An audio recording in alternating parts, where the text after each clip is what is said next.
뉴욕 증시, 국채금리 우려의 하락, 나스닥 1.5% 하락 마감. 뉴욕 증시는 미국 10년물 국채 수익률이 심리적 저항선인 5%를 돌파했다는 소식에 따른 금리 부담에 하락했습니다. 20일 뉴욕 증권거래소에서 다우존스 30 산업평균 지수는 전장보다 286.89포인트, 0.86% 하락한 33,127.28로 거래를 마쳤습니다.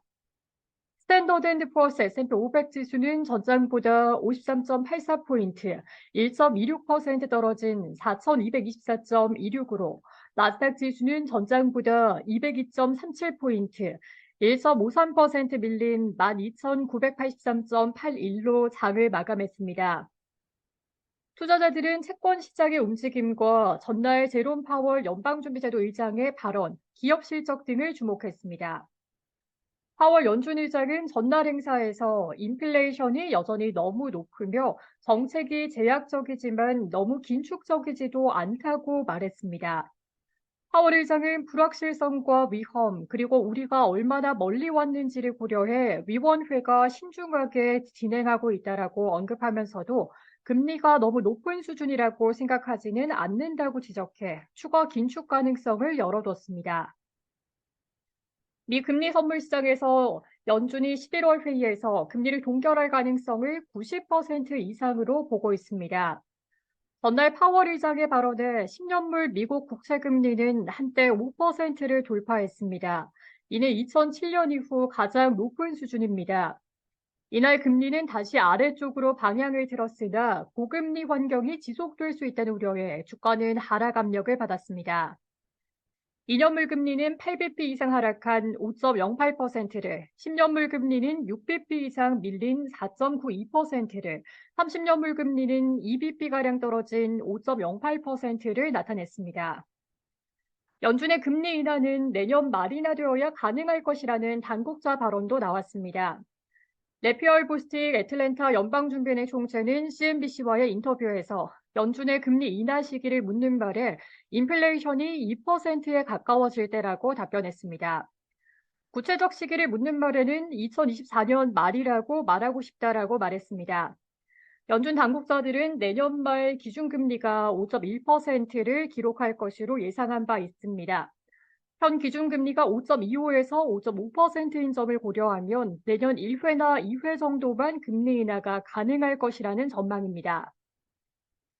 로레타 메스터 미국 클리블랜드 연방준비은행 총재는 연방기금금리가 고점에 다다랐거나 그 근처에 있다면서도 다시는 추가 인상을 지지하는 쪽에 있다라고 말했습니다.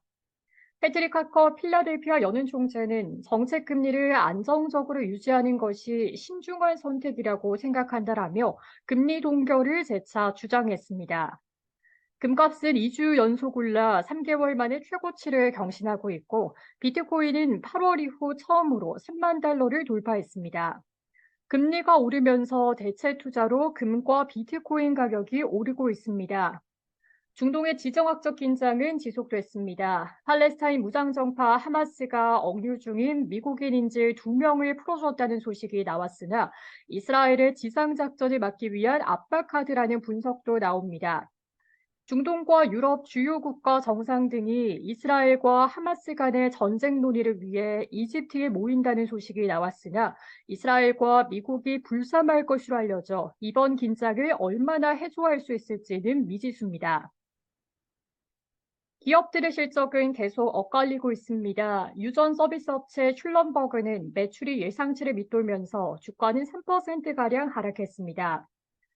태양광 업체 솔라엣지의 주가는 3분기 가이던스를 하향했다는 소식에 27% 이상 폭락했습니다. 도이체방크가 태양광 업체들인 솔라엣지와 선런, 선노바의 투자 의견을 매수해서 보유로 내렸다는 소식도 나왔습니다.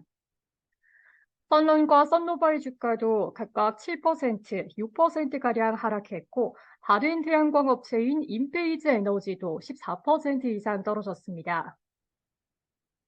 리전스 파이낸셜은 분기 순이익과 영업수익이 예상치를 밑돌았다는 소식에 12% 이상 하락했습니다. 휴레패커드 엔터프라이즈의 주가는 연간 실적 전망치가 예상치를 밑돌면서 6% 이상 떨어졌습니다. 아메리칸 익스프레스의 주가는 순이익이 예상치를 웃돌았다는 소식에도 5% 이상 하락했습니다. S&P 500 지수는 11개 업종이 모두 하락했으며 에너지와 기술, 임의 소비재와 자재, 금융과 통신, 유틸리티와 산업 관련주가 모두 1% 이상 하락했습니다. 뉴욕 증시 전문가들은 강한 경제 지표가 긴축 위험을 높여 금리를 끌어올리고 이것이 다시 증시에 하락 압력을 가하고 있다고 말했습니다. 스위스 쿼트뱅크의 이페 오즈카데스카야 선임 애널리스트는 마켓워치에 채권 매도세는 강한 비농업 고용과 예상보다 강한 물가 지표 이후 나온 강한 소매 판매로 설명될 수 있다라며 이들은 모두 매파적 연준에 대한 기대에 불을 지폈다라고 말했습니다. 채권 가격이 지표 상승세로 하락하면서 가격과 반대로 움직이는 금리가 오르고 있다는 얘기입니다.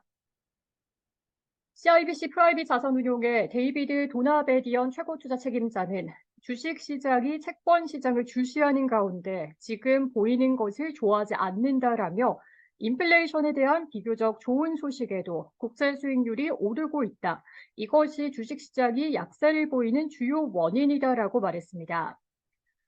시카고 상품거래소 캐드워치에 따르면 연방기금 금리 선물 시장에서 마감 시점 연준이 11월 기준금리를 동결할 가능성은 97.8%까지 높아졌습니다.